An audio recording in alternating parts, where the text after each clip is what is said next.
Snow fell like tiny knives across the mountain slope. The wind screamed through the peaks, carrying sounds that no human ears would ever hear. High above the frozen wasteland, creatures circled on wings that shimmered with colors unknown to Earth. They were not birds. They were not anything the Vikings below could have imagined in their wildest dreams. Frostscale watched the village from his perch on the cliff face. His scales, each one the size of a dinner plate, caught the moonlight and scattered it into prismatic patterns. He had been observing these primitive humans for 3 centuries now, ever since his colony had fled to this backwater planet to escape the horrors that had consumed their homeworld. The humans fascinated him. They were so fragile, so short-lived, yet they fought this frozen land with a stubbornness that bordered on madness. "Elder, you should come inside," Silverwind called from the cave entrance behind him. She was young by their standards, barely 200 years old, and she still found the cold uncomfortable. Frostscale found that amusing. This planet that his people called a perfect hiding spot was what the humans considered their home.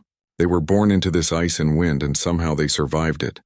"In a moment," Frostscale replied. His eyes, which could see across vast distances, focused on movement in the village below. Torches flickered in the darkness. Humans were gathering despite the late hour and the deadly storm. Something was happening. Silverwind moved beside him, her curiosity overcoming her discomfort. Her scales were lighter than his, almost white, and they reflected the snow around them until she seemed to disappear into the landscape. "What are they doing?" "I do not know," Frostscale admitted, "but it troubles me." They watched as a group of humans trudged out from the village, moving slowly through the deep snow. One of them carried a bundle. It took Frostscale a moment to realize what the bundle was. A child, an infant, wrapped in furs, being carried away from the warmth and safety of the village fires. "Where are they taking that offspring?" Silverwind asked, her voice tight with concern. "Away," Frostscale said simply. He had seen this before, though not often. When times were hard, when food was scarce, when the winter seemed endless, the humans sometimes made terrible choices. They believed their gods demanded sacrifice, or they blamed their misfortunes on the innocent. It was one of the things about humans that Frostscale could never understand. They were capable of such loyalty and love, yet also such cruelty. The group stopped halfway up the mountain slope, far from the village, but not nearly far enough to reach the dragon colony's caves. They placed the bundle on the ground. Even from this distance, Frostscale could hear the infant crying. The sound cut through the wind like a blade. The humans stood around the child for a moment, then turned and walked back toward their village. They did not look back. "They are leaving it," Silverwind said, disbelief in her voice. "They are leaving their own offspring to die in the cold." "Yes," Frostscale said quietly. "We have to save it. We cannot interfere. You know the laws, Silverwind. We are refugees here. We have no right to meddle in the affairs of the native species." Silverwind turned to face him, her eyes blazing with an anger he had rarely seen in her. "Laws? You speak of laws while a child freezes to death? What kind of laws are those?" "The kind that have kept our people alive for 10,000 years, Frostscale said, but his voice lacked conviction. He looked back at the bundle on the snow. The crying was getting weaker. The infant would not last long. The temperature was dropping as the night deepened, and the wind was picking up. Even wrapped in furs, a human child could not survive this. "I will not stand here and do nothing," Silverwind said. Before Frostscale could stop her, she launched herself from the cliff. Her wings spread wide, catching the wind, and she glided down toward the abandoned child. Frostscale could have called her back. He could have ordered her to return. He was the colony elder, and his word was law among their people. But he did not call out. Instead, he watched as Silverwind landed beside the small bundle and gently picked it up in her claws. She cradled it against her chest, using her body heat to warm the freezing infant. Then she lifted off again, flying back up to the caves. When she landed beside him, Frostscale could see the child clearly. A boy, perhaps 6 months old, with hair the color of summer wheat and eyes that were struggling to stay open. His lips were blue with cold and his crying had stopped. That was a bad sign. "Take him to the warming chamber," Frostscale said. "Quickly." Silverwind did not wait for him to change his mind. She rushed into the cave system, moving through tunnels that glowed with bioluminescent moss. Other dragons looked up in surprise as she passed, carrying the human infant. By the time Frostscale caught up with her, she had already placed the child in the warming chamber. a room where they could control the temperature precisely. The boy was beginning to cry again, which meant he was warming up. That was good. Crying meant life. You realize what you have done, Frostscale said. I saved a life, Silverwind replied. You have tied us to this child. We cannot simply return him now. He has seen us. He will remember in some way, and if we return him, they will only abandon him again. Then we will keep him, Silverwind said simply. We will raise him until he is old enough to survive on his own. Frostscale looked at the infant. The boy had stopped crying and was now looking around the chamber with wide eyes. Despite everything he had just been through, despite the cold and the abandonment, there was curiosity in those eyes. Not fear, curiosity. Very well, Frostscale said. But this is your responsibility, Silverwind. You will care for him. You will teach him. And when the time comes, you will help him choose his path. I will, Silverwind promised. She reached down and gently touched the boy's cheek with one claw. What should we call him? The humans in the village called him Bjorn, Frostscale said. He had heard the name on the wind as the humans had walked away. It means bear in their language. Bjorn, Silverwind repeated. It is a good name. Strong. The infant Bjorn looked up at the strange creatures surrounding him. In his young mind, he could not understand what they were or what had happened to him. He only knew that he was warm now and safe, and that the silver creature looking down at him had kind eyes. He reached up with one tiny hand toward Silverwind's face. She let him touch her scales. And despite everything, despite all the laws and protocols and dangers, she smiled. In the village far below, the humans returned to their fires and tried to forget what they had done. They told themselves it was necessary, that the child had brought bad luck, that this sacrifice would save them all. They never looked back at the mountain. They never wondered if their gods had answered their prayers in ways they could never have imagined. High in the caves, a dragon colony that had been hiding from the galaxy for 500 years was about to learn what it meant to raise a human child. And that child, abandoned in the frozen mountains, was about to learn that family had nothing to do with blood or species. It had everything to do with who was there when you needed them most. 15 winters had passed since Silverwind brought the infant to the caves. Bjorn stood at the edge of the cliff now, no longer afraid of the height that had once terrified him. The wind whipped through his long hair, and he breathed in the cold air like it was water, and he had been thirsty for days. Below him, the forest stretched out in every direction, covered in fresh snow that sparkled under the afternoon sun. You stand too close to the edge, Redclaw grumbled from behind him. The old dragon had never liked having a human in their colony. He made that clear every chance he got. One strong gust and you will fall to your death. Then what will Silverwind do? Weep for a decade? Bjorn turned and grinned at the cranky dragon. I have been standing on this cliff since I was 5 years old, Redclaw. If the wind wanted to kill me, it has had plenty of chances. Arrogant child, Redclaw muttered, but there was less bite in his words than there used to be. 15 years of watching Bjorn survive things that should have killed him had softened even Redclaw's harsh opinion. Not much, but enough. Bjorn walked back from the edge and sat down on a flat rock. He picked up the metal device he had been working on, turning it over in his hands. It was something Silverwind had given him, a tool that could generate heat without fire. The dragons called it a thermal regulator, but Bjorn thought of it as magic. Even after all these years of living with them, their technology still amazed him. Does it work yet? Silverwind asked, landing gracefully beside him. Snow scattered from her wings as she folded them against her body. She had grown even larger over the years, but to Bjorn she would always be the gentle presence that had saved his life. Almost, Bjorn said. He pressed a sequence of buttons on the device and it hummed to life. A wave of warmth spread out from it, melting the snow in a perfect circle around them. I made it stronger. Now it can heat a larger area. Silverwind made a pleased sound. You have learned well. Most humans would not understand our technology even if we explained it for years, yet you grasp it as if you were born to it. Maybe I was, Bjorn said. He looked up at her. You have told me stories about the stars, about other worlds and other species. But you have never told me why you are here. Why did your people come to Earth? Silverwind was quiet for a long moment. Finally, she settled down beside him, her massive body blocking the wind. We are refugees, Bjorn. Our homeworld was destroyed by a species we call the Swarm. They are parasites consuming everything in their path. Worlds, technology, entire civilizations. They came to our planet 500 years ago and we barely escaped. Why did you come here? because this planet is what the galaxy calls a death world.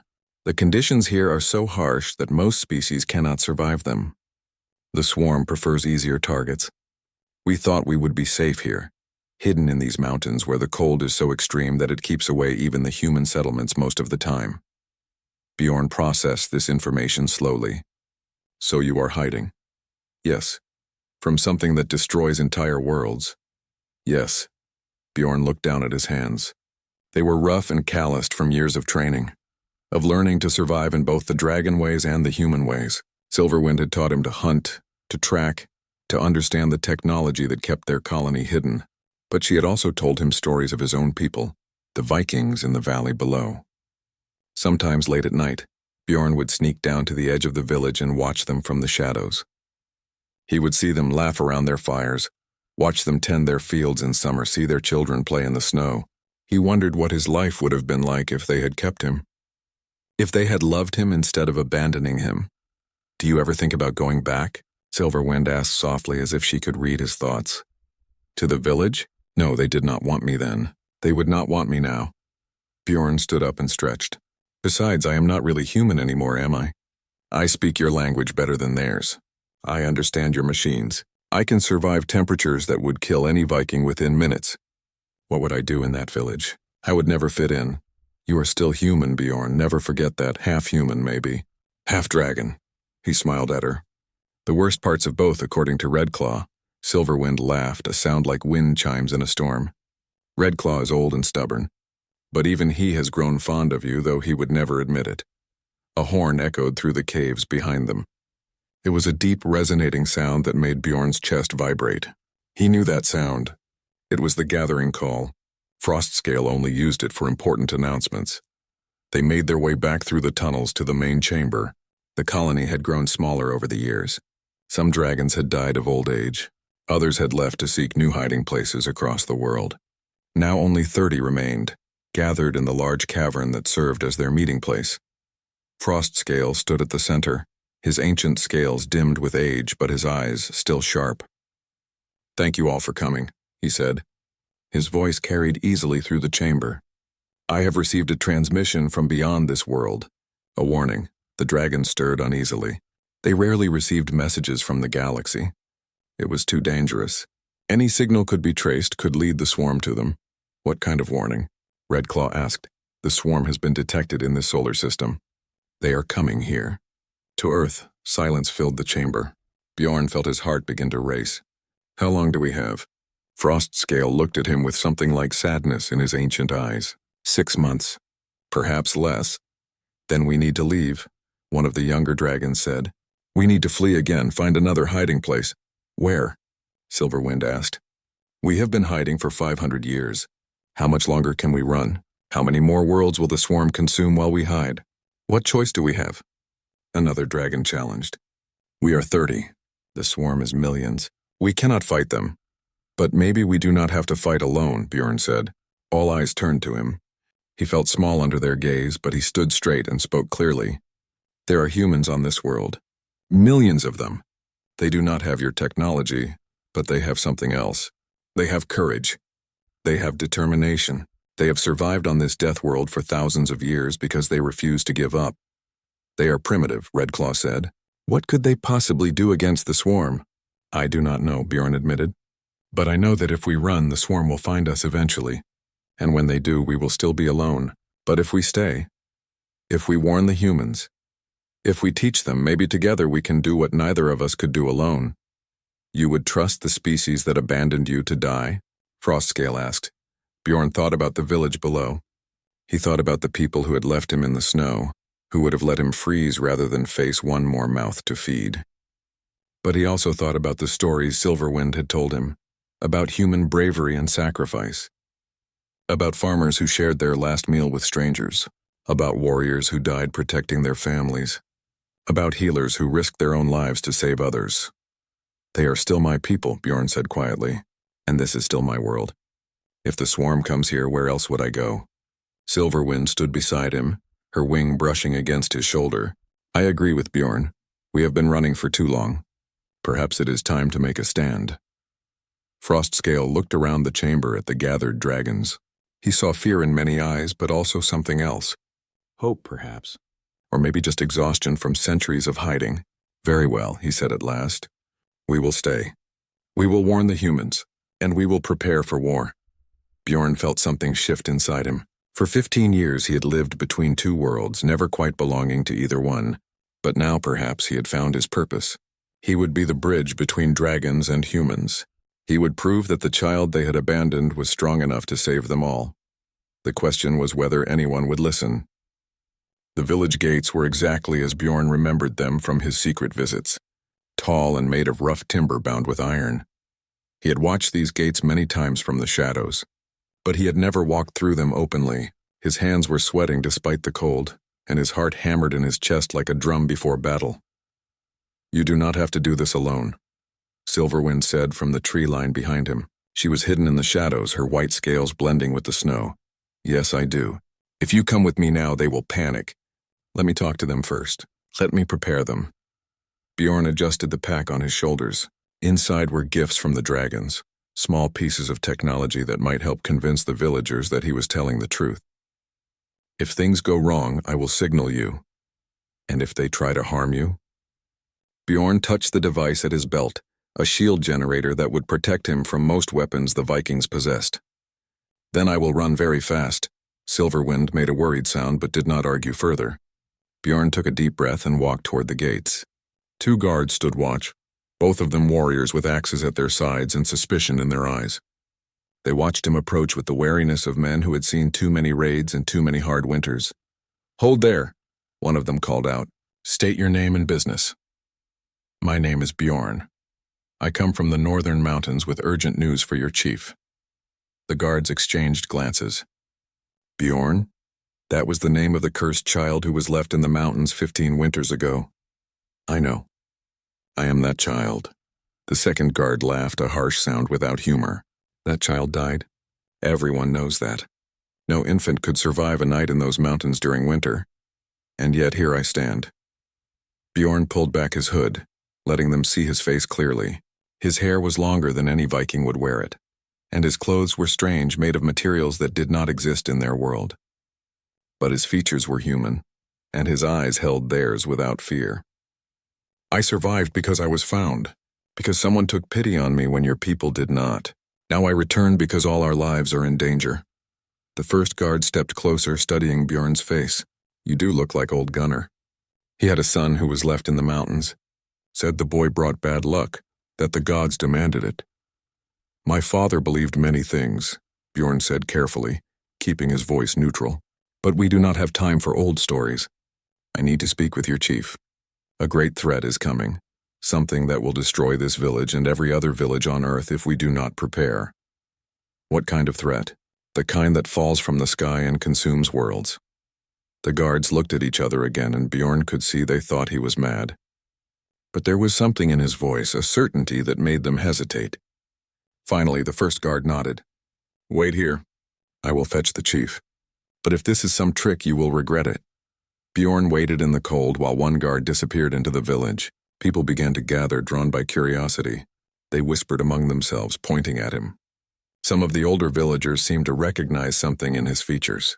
A woman near the back gasped and covered her mouth with her hand. Bjorn realized with a chill that she must be his mother. After 15 years, he was face to face with the woman who had allowed him to be abandoned in the snow. The chief arrived, a broad man named Halvard with gray in his beard and scars on his arms. He looked at Bjorn with cold calculation. So you claim to be the cursed child. I do not claim it. I am Bjorn, son of Gunnar, left to die 15 winters ago and saved by those who live in the high mountains. No one lives in those mountains. It is too cold, too harsh. No humans live there, Bjorn corrected. But there are others, beings from beyond the sky. They found me, raised me, taught me things your people do not know, and now they have sent me here with a warning. Halvard's eyes narrowed. Beings from beyond the sky? You speak of gods? No, they are not gods. They are travelers, refugees hiding on Earth from an enemy that destroyed their home. And that enemy is coming here. A healer pushed through the crowd, a woman named Astrid with intelligent eyes and gray hair bound in a braid. I remember you, she said to Bjorn. I argued against the abandonment. I said no good would come from leaving a child to freeze. But I was overruled. She turned to Halvard. Let the boy speak. If his words are madness, we lose nothing but time. But if he speaks truth, we need to hear it. Halvard considered this, then nodded. Very well. Speak, Bjorn. Tell us of this threat from the sky. Bjorn reached into his pack and pulled out a device, a small sphere that projected images in the air above it. The villagers gasped and stepped back, making signs against evil. This is not magic, Bjorn said quickly. It is knowledge tools made by those who understand the stars. Let me show you what is coming. He activated the device and images filled the air. Ships, massive and organic-looking, traveling through the darkness of space. Worlds being consumed. Their surfaces stripped of all life and resources. Cities burning. Entire civilizations falling silent. The villagers watched in stunned silence, unable to comprehend what they were seeing but understanding the threat in their bones. This is the swarm, Bjorn explained. They have destroyed thousands of worlds across the galaxy. They consume everything in their path, leaving nothing behind. And they have been detected moving toward Earth. In 6 months, perhaps less, they will be here. How do you fight such things? Halvard asked, his voice shaken. We fight together, humans and the mountain dwellers, combining your courage with their knowledge. They have weapons that can hurt the swarm. They have tools that can shield us from attack. But they are only 30 and they cannot win alone. They need warriors. They need fighters who will not run even when death seems certain. And why should we trust you? Someone shouted from the crowd. You are the cursed child. Perhaps you bring this doom upon us. Bjorn felt anger rise in his chest but forced it down. I bring nothing but a warning and a chance to survive. You abandoned me once because you feared bad luck. Now I return to save your lives. You can believe me or not. But when the swarm comes, it will not matter what you believed. It will only matter whether you were prepared. Astrid stepped forward. I believe him. Look at his eyes. He is not lying. And these images. This device that shows us visions in the air, this proves he has knowledge we do not. Why would he come here if not to help us? Perhaps it is a trap, Gunnar said, pushing through the crowd. Bjorn recognized his father instantly. The man had aged badly, his face lined with bitterness. Perhaps the mountain demons sent him to trick us, to weaken us. The only demons I see are the ones that let a child freeze to save themselves, Bjorn said quietly. But I am not here for revenge, Father. I am here because despite what you did, despite everything, I cannot let my people die without trying to save them. Halvard raised his hand for silence. This is too important to decide in haste. Bjorn, you will stay in the village as our guest. We will discuss what you have told us. If you speak truth, we will listen. If you lie, you will face justice. I ask for nothing more, Bjorn said. That night, Bjorn sat in a small house at the edge of the village, guarded but not imprisoned. Astrid brought him food and sat with him, asking questions about the beings in the mountains and the threat from the sky. She was quick to understand.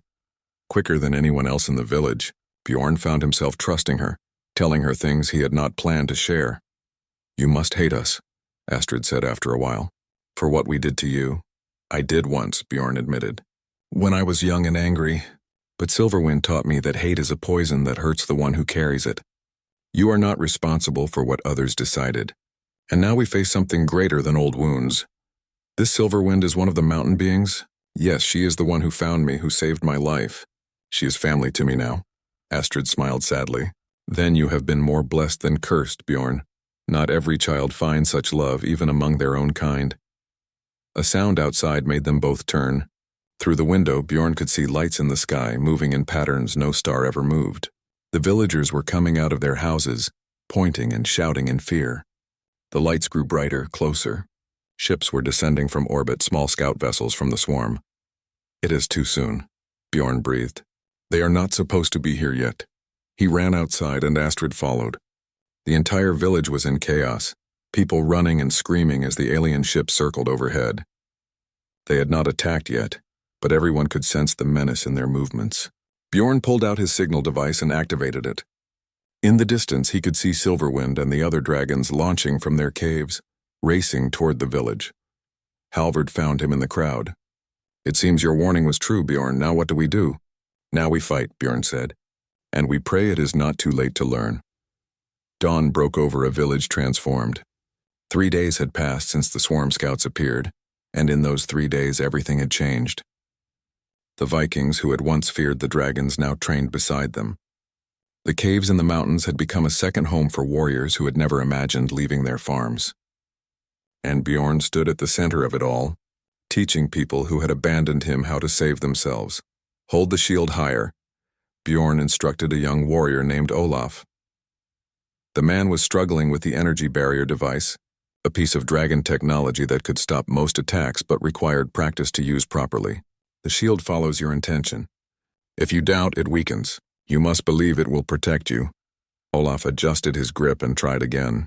This time the blue shimmer of the energy field appeared solid and steady. He grinned with triumph. I did it! Good. Now practice until you can activate it without thinking. In battle, you will not have time to concentrate. Bjorn moved on to the next group where Astrid was teaching villagers how to use the medical devices the dragons had provided. She had taken to the alien technology faster than anyone, understanding instinctively how the healing lights worked and how to treat injuries that would normally be fatal. Silverwind landed beside Bjorn, her wings stirring up dust and snow. The scouts have returned. They found 3 more villages within a day's travel. I sent dragons to warn them as you suggested. Will they listen? Some will. Others will not. Fear makes people foolish. She looked at the training Vikings with approval. But your people learn quickly. Frostscale is impressed. They are not my people anymore, Bjorn said quietly. I am not sure what I am now. You are the bridge, just as I told you 15 years ago. You are the one who can speak to both sides. Silverwind nudged him gently with her head. This is why you were meant to survive that night in the snow. Not luck, not chance, purpose. Bjorn wanted to believe that. He wanted to think his abandonment had meaning beyond cruelty. But when he looked at the warriors' training, he saw his father among them. Gunnar had barely spoken to him since the truth was revealed, avoiding Bjorn's eyes whenever they crossed paths. There was no apology, no acknowledgement of what had been done. Just silence and shame. Bjorn, Halvard called from across the training ground. The chief had aged 10 years in 3 days, the weight of leadership pressing down on him. We need to discuss the defense plan. They gathered in the Great Hall, now serving as a command center. Dragons and humans crowded together around a large table where a holographic map projected from another dragon device. The map showed the village and surrounding area, with red markers indicating where the swarm scouts had been detected. They are circling, Frostscale said, his ancient voice grave. Testing our defenses, learning our patterns. Soon they will attack in force. How many? Halvard asked. Based on their usual tactics, I estimate 200 drones in the first wave. More will come if those succeed. The Vikings exchanged worried glances. 200 enemies against their small village seemed impossible. Even with dragon help, the odds were terrible. We cannot fight them all at once, Bjorn said, studying the map. We need to control where they attack. Force them into channels where we have the advantage. He pointed to the narrow valley leading to the village. Here, we set up barriers here and here using the dragon shield generators. Make them bunch together as they approach. Then we hit them from above and the sides, like hunting wolves through a canyon, Olaf said, understanding dawning on his face. Drive them where we want them, then close the trap. Exactly. The swarm drones are strong, but they are not smart individually. They follow patterns. We can use that against them. A younger dragon named Brightscale spoke up. What about the mothership? The scouts came from somewhere. If we defeat the drones, they will simply send more. One battle at a time, Frostscale said. First we prove we can fight. Then we worry about winning the war. Over the next 2 days, they prepared. Vikings dug trenches and built barriers. Dragons placed shield generators at strategic points. Astrid set up a healing station in the Great Hall, stocking it with both traditional herbs and alien medical supplies. Children and those too old to fight were moved deeper into the dragon caves, protected by layers of shielding. Bjorn barely slept. He moved between the village and the caves, checking defenses, answering questions, making adjustments. He found himself becoming what Silverwind had predicted, the bridge between 2 worlds. When Vikings did not understand dragon technology, he translated. When dragons did not understand human tactics, he explained. He was everywhere at once and exhausted in a way he had never been before. On the 3rd night, Astrid found him sitting alone on the cliff edge, staring at the stars. You should rest, she said, settling beside him. You are no good to anyone if you collapse from exhaustion. I will rest when this is over. Will it ever be over? You said the swarm consumes worlds. Even if we win here, they will send more. And more after that? Bjorn had been thinking about that same question. I do not know. But I know that giving up now means everyone dies. So we fight this battle, and then we fight the next one, and we keep fighting until either we win or we cannot fight anymore. That is a hard way to live. It is the only way I know. Bjorn looked at her. Why did you argue for me? That night they left me in the snow. You could have stayed silent. Why did you risk angering the others? Astrid was quiet for a long moment. Because it was wrong. Because I have daughters of my own, and I could not imagine doing that to them. Because some things are more important than fear or custom or what the majority believes. She smiled sadly. My words changed nothing. You were still abandoned, but at least I tried. Your words mattered, Bjorn said. They matter now. When I came back, you were the first to believe me. The first to trust me. That gave others courage. Before Astrid could respond, an alarm echoed across the valley. It was a dragon warning horn, low and urgent. Bjorn jumped to his feet, his exhaustion forgotten. In the distance, he could see movement in the sky. Not the small scout ships from before. These were larger, darker, and there were dozens of them. They are coming, Bjorn said. The alarm spread through the village. Warriors grabbed their weapons and the energy shields they had been training with. Dragons launched from the caves, forming up in attack formations. Bjorn ran down the cliff path, Astrid right behind him. By the time they reached the village, everyone was in position. Halvard stood at the center of the defense line, looking calmer than Bjorn had expected. The old chief had proven himself over these last days, learning quickly and never complaining. Now he raised his sword and his voice. Today we fight for our families. For our homes. For our world.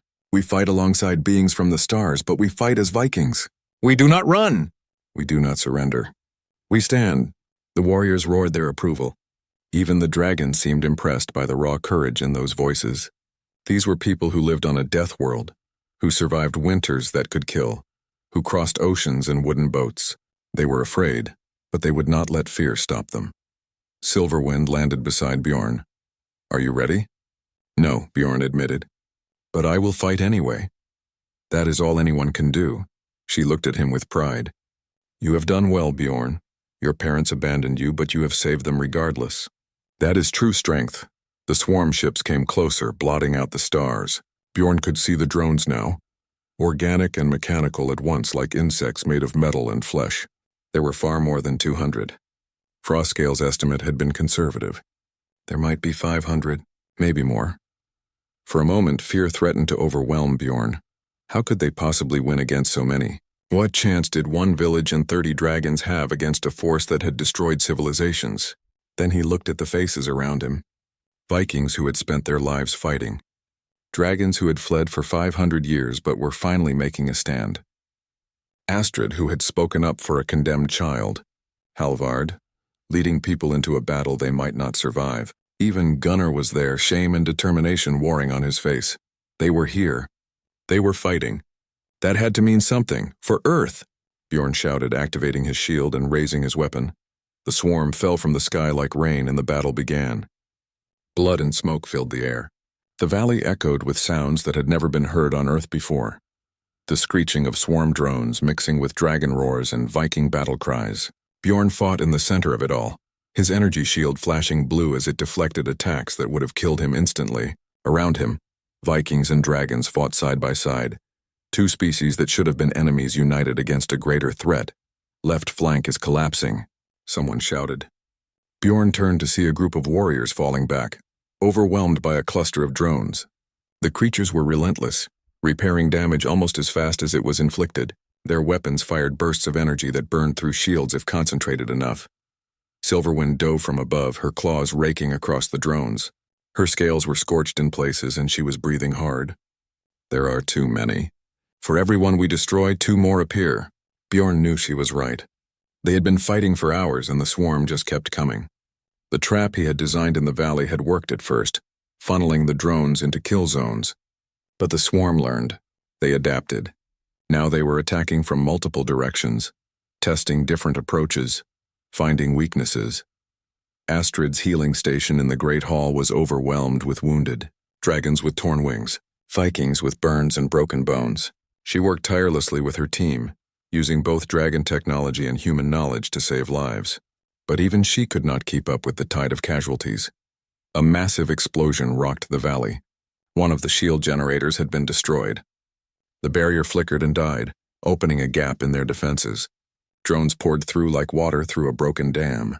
Bjorn ran toward the breach, rallying warriors as he went. "Hold the line. Do not let them reach the village." Frostscale appeared beside him, ancient but still powerful. "This is not working, Bjorn. We need a new strategy or we will all die here." "I know." Bjorn's mind raced, trying to think of something, anything that could turn the tide. Then he remembered something Astrid had said days ago. The swarm were parasites, engineered creatures from an ancient war. They consumed and destroyed, but they were still biological. The mothership. Where is it? In orbit beyond our reach. But it controls the drones, right? It sends them orders, coordinates their attacks. Frostscale's eyes widened with understanding. Yes, if we could disrupt that connection, the drones would become confused, easier to fight. Can we do that? Possibly. We have jamming technology, but it would require someone to get close to the ship and deploy the device. Very close. It would be suicide. Bjorn looked up at the sky, at the massive shape blocking out the stars. A suicide mission. Of course it was. Nothing in this fight had been easy. Why would this be different? "I will do it," Bjorn said. "No." Silverwind landed beside them, her voice firm. "You are needed here. I will go. You cannot operate the device properly. It requires hands, not claws. It has to be me. Then I will carry you. We go together." Silverwind's tone left no room for argument. "You have fought for us long enough. Now let us fight for you." Bjorn wanted to argue, but there was no time. Another section of their defense was crumbling. Olaf was fighting desperately, his shield flickering on its last reserves of power. Bjorn made his decision. "Frostscale, take command. Hold as long as you can. Silverwind, we leave now." They did not say goodbye. There was no time for that. Silverwind scooped Bjorn up in her claws, gentle despite her size, and launched herself skyward. Below them, the battle continued. Bjorn could see Halvard leading a desperate charge to retake the broken barrier. He could see Redclaw, the old dragon who had never liked him, standing over a group of wounded Vikings and refusing to let any swarm drone past. He could see his father fighting alongside Astrid, protecting the Great Hall. The flight was rough. Swarm drones pursued them, firing at them as they climbed higher and higher. Silverwind dodged and weaved, but she was exhausted and wounded. Several energy blasts struck her wings, burning through scales. She cried out in pain but did not stop. She would not stop. Not until Bjorn was where he needed to be. The mothership loomed above them, massive and grotesque. It was organic, like a creature made of metal and flesh, pulsing with unnatural life. Ports opened along its hull, releasing more drones. Bjorn could see the scale of what they were fighting now. This ship could destroy the entire planet if given enough time. It could strip Earth bare, leaving nothing but a dead rock floating in space. There, Bjorn pointed to a section of the hull that looked different, smoother. That might be a weak point.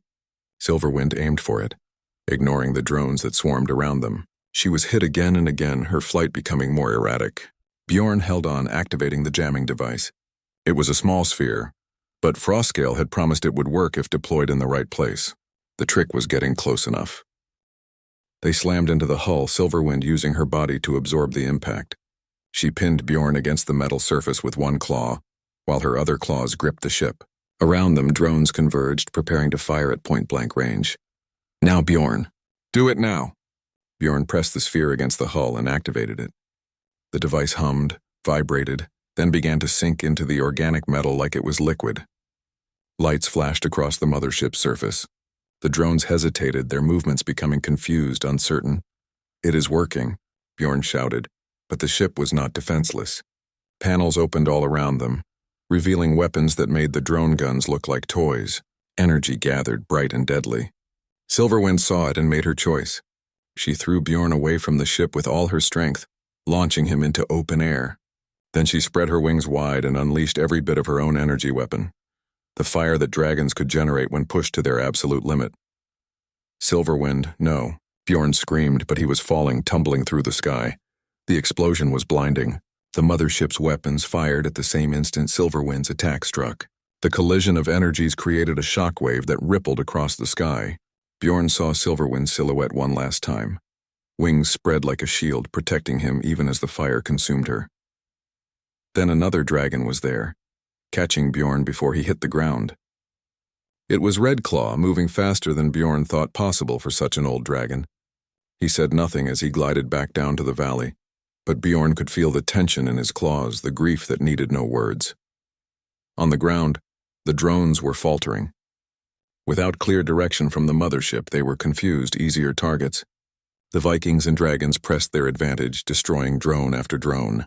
The tide was turning. They were winning, but the cost was terrible. Bjorn looked up as Redclaw landed, searching the sky for any sign of Silverwind. There was nothing.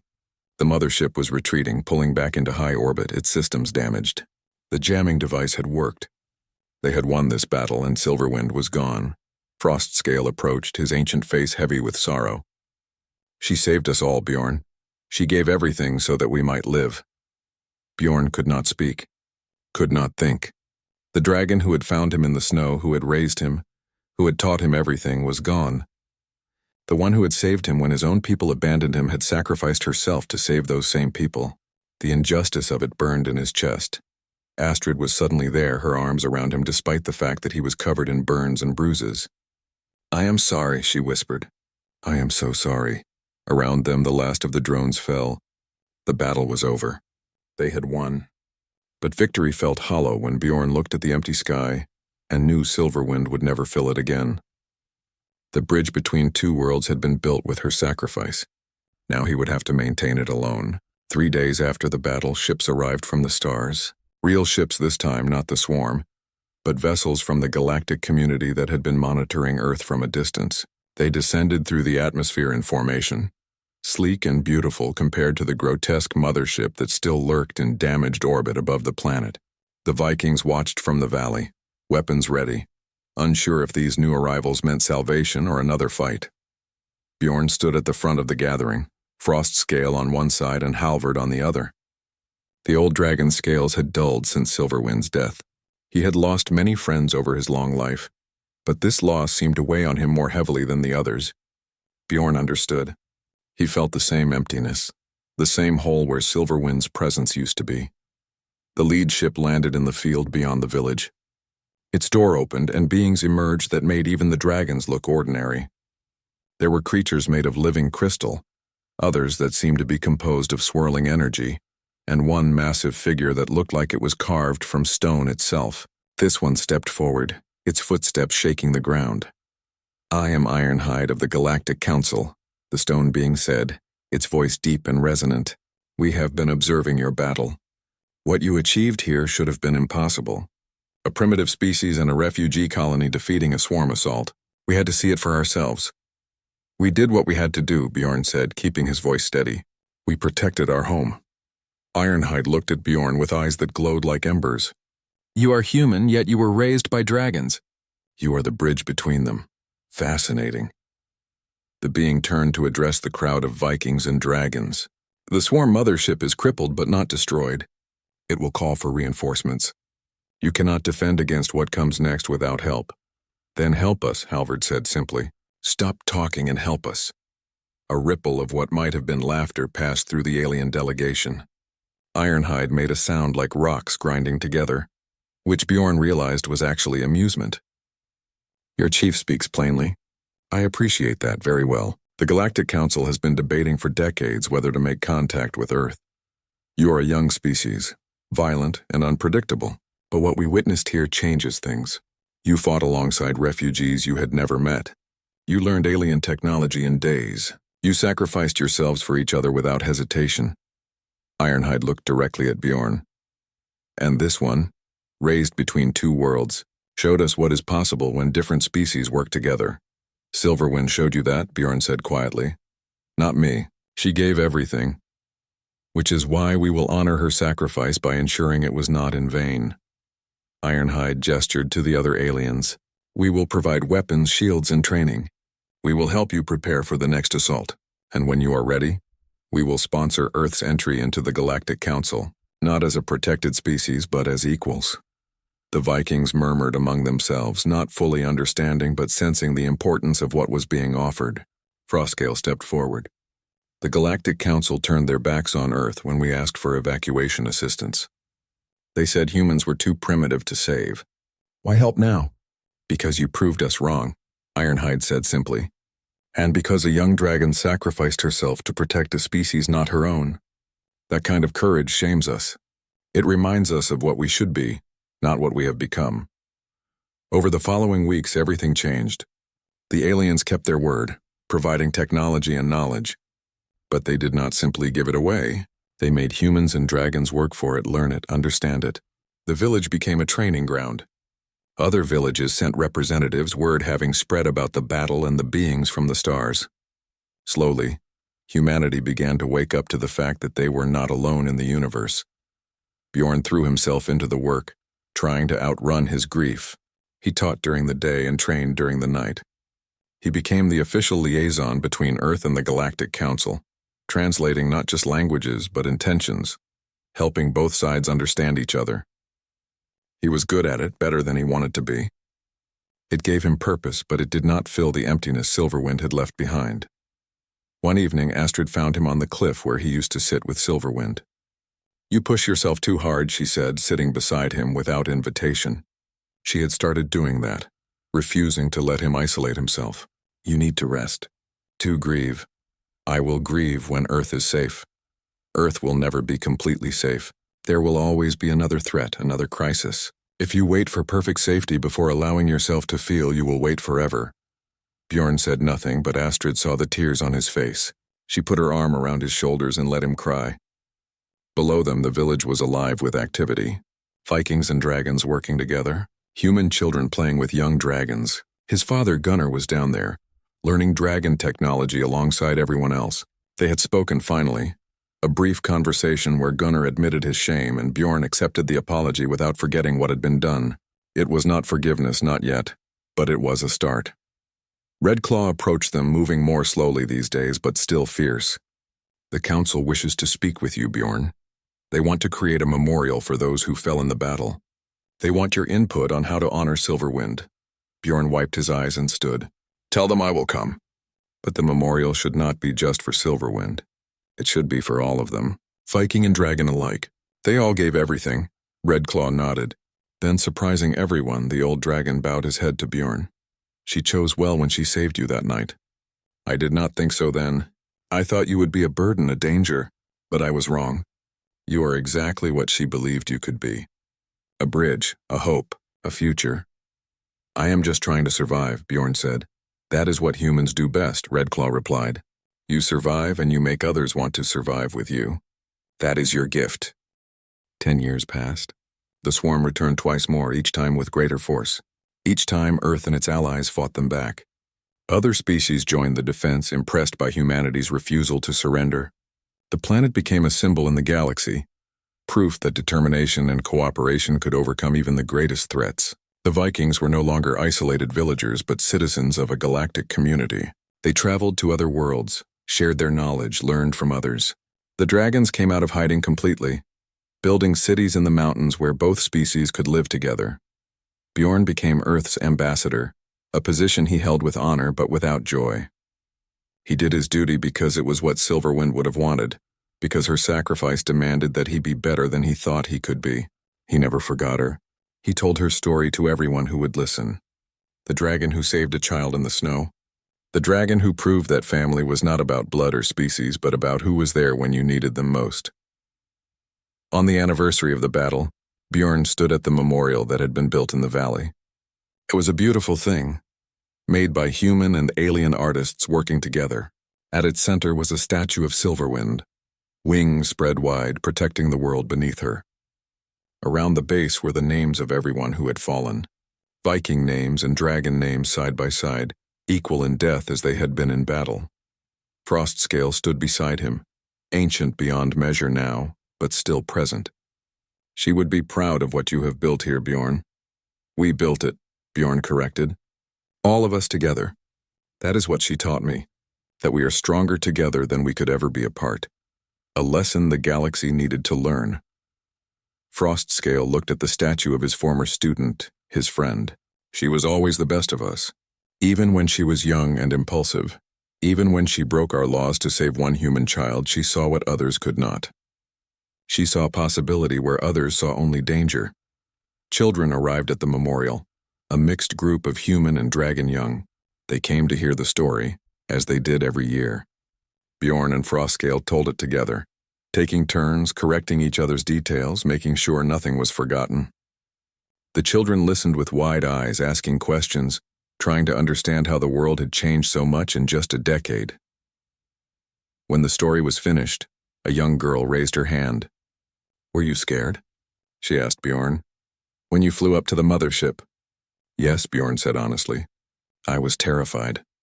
But you did it anyway. Because Silverwind taught me that bravery is not about being unafraid. It is about being afraid and doing what needs to be done anyway. It is about protecting those who cannot protect themselves, even if they once hurt you. Especially if they once hurt you." The children nodded solemnly, and Bjorn hoped they understood. He hoped they would carry these lessons forward, that they would build a future where no child was ever abandoned, where no species stood alone, where courage and compassion mattered more than fear and prejudice. As the sun set over the valley, Bjorn looked up at the stars. Somewhere up there the swarm still existed. There would be more battles, more challenges, more losses. But Earth would face them together, united in a way that would have seemed impossible just 10 years ago. A dragon child flew over the memorial, still clumsy in flight, and accidentally knocked into a human child running below. Both fell down, then both started laughing. They helped each other up and ran off together, already forgetting the accident. Bjorn smiled watching them. This was what Silverwind had died for. Not victory in battle, but this moment, this future, this hope. "Thank you," Bjorn whispered to the statue, to the memory, to the dragon who had saved him in the snow. "Thank you for everything."